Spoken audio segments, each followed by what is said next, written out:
This is the bike project. Look at this new battery box test.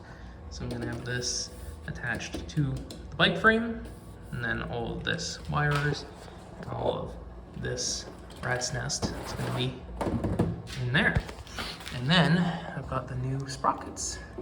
So had to figure out where to put the pin on this thing to keep it in place, but got new sprocket, metal teeth, very fancy.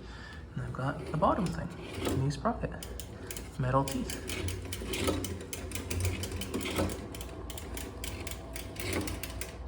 Very fancy. And then same thing down here.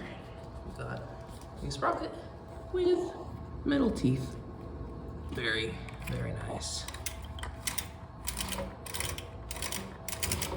So one thing that I do still need to do is I think I actually need to take all of these off of the bike and take a hand file and like round off all the edges because they're very sharp, and right now the chain isn't like self-centered on the sprocket at all, like by the teeth having a bevel.